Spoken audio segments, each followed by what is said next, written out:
Oke, assalamualaikum. Jadi pada video kali ini aku bakal share ke kalian pembahasan soal SKB 2024 Peranata Komputer. Oke, pembahasan soal kali ini merujuk pada peraturan menteri. Itu materi pokok soal seleksi kompetisi bidang atau SKB dengan CAT ya, untuk pengadaan tahun 2024. Nah, apa aja sih materi pokok SKB dari Peranata Komputer? Oke, kalau teman-teman lihat filenya bisa download dari di bawah, di link di bawah gratis. Nah, jadi pada formasi Peranata Komputer maupun mau ahli pertama atau terampil itu hampir sama ya, hampir sama. Jadi ada manajemen layanan TI, pengelolaan data, infrastruktur TI, sistem informasi dan multimedia. Yang membedakan hanya ada di poin nomor 1 di ahli pertama, yaitu IT Enterprise, dan juga nomor 6 ya. Maaf, ada di nomor 4, manajemen risiko IT atau TI. Jadi cuma itu bedanya. Jadi overall mungkin sama, dan juga soal-soal ini udah aku susun atau udah tim susun sesuai dengan materi pokok yang ada. Oke, kita lanjut aja ya. Kita mulai ke soal nomor 1. Oke, manakah di antara berikut ini yang merupakan tujuan utama dari manajemen layanan TI atau IT? A. Memastikan ketersediaan perangkat keras. B. Mengoptimalkan pengembangan aplikasi.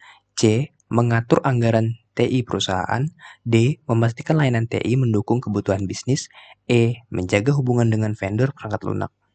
Oke, kira-kira apa ya yang tujuan utama dari manajemen layanan TI ini?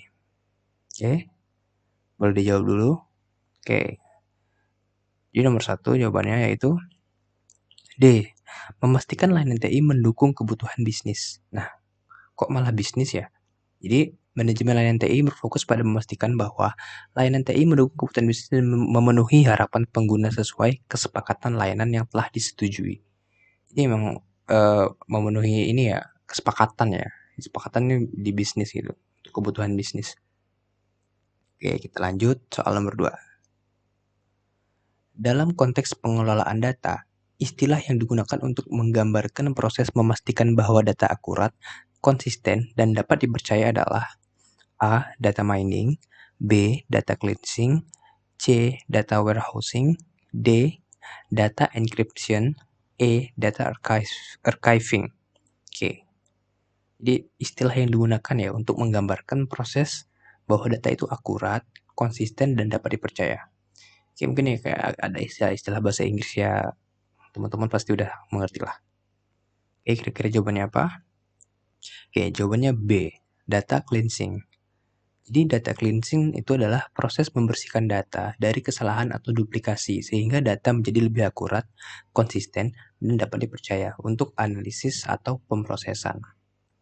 Oke, jadi istilah-istilah tadi bisa teman-teman cari sendiri apa aja artinya.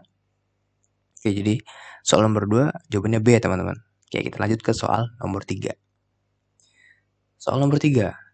Ketika terjadi ancaman atau risiko terhadap aset TI, langkah pertama yang harus dilakukan dalam manajemen risiko TI adalah A. Memulihkan data yang hilang. B. Mengidentifikasi risiko.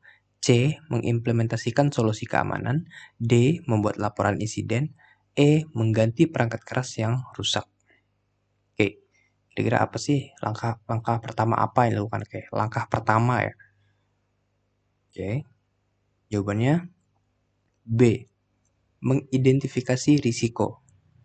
Jadi langkah pertama dalam manajemen risiko TI adalah mengidentifikasi risiko yang mungkin terjadi sebelum melanjutkan dengan analisis dan penanganan lebih lanjut terhadap risiko tersebut.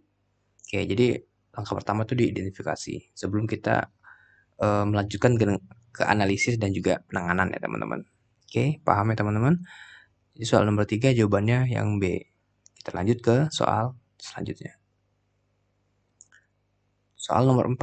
Apa fungsi utama dari network firewall dalam infrastruktur TI? A. Meningkatkan kecepatan jaringan. B. Menghubungkan server dengan perangkat klien. C. Melindungi jaringan dari akses yang tidak sah. D. Mengelola data pengguna dalam jaringan. E. Memastikan ketersediaan layanan jaringan. Oke, network firewall. Oke, teman-teman IT atau ini sudah tahu lah. Oke, nomor 4 jawabannya. C. Melindungi jaringan dari akses yang tidak sah.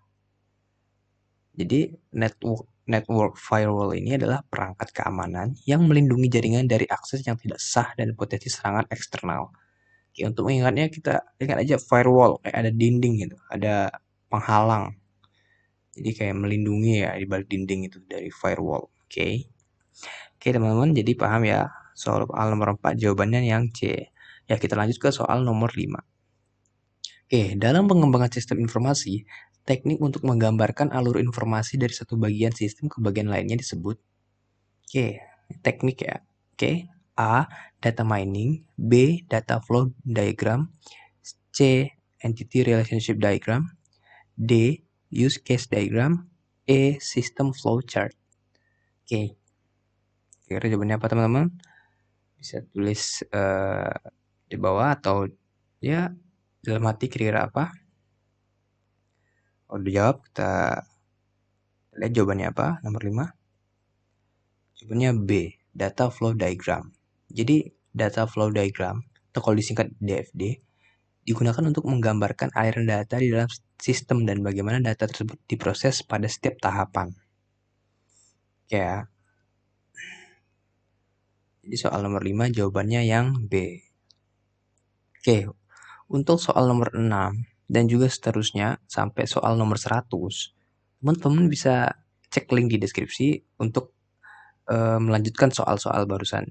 Jadi di sana teman-teman bakal dapat 1 sampai 100 soal dengan format kayak sebelumnya itu pertanyaan, jawaban, dan pembahasan. Jadi teman-teman bisa belajar dari soal-soal tersebut atau ada istilah-istilah yang kurang ngerti. Jadi teman-teman bisa, ini apa ya artinya? Ini apa ya maksudnya? Jadi teman-teman bisa bakal belajar atau peka dengan apa yang teman-teman udah ngerti atau belum. Nah, jadi PDF yang bakal teman-teman dapat tuh atau soal itu seperti ini nanti. Jadi totalnya ini ada kurang lebih ada 100 soal ya. Kalau kita lihat di sini ada 100 soal. Nah, dan juga ada jawaban serta tentunya pembahasan dari jawaban tersebut biar teman-teman makin paham. Nah, tadi yang kita kerjakan itu nomor 1 sampai dengan nomor 5. Dengan nomor 5 ya. Nah, nomor 6-nya nanti teman-teman bisa akses PDF-nya, silakan belajar sebagai bahan-bahan tambahan belajar, dan saya yakin teman-teman udah ada bahan-bahannya ya. Cuman ini bakal membuat jadi bahan tambahan lah untuk teman-teman belajar. Oke, sekian teman-teman, terima kasih udah nyimak video ini sampai habis.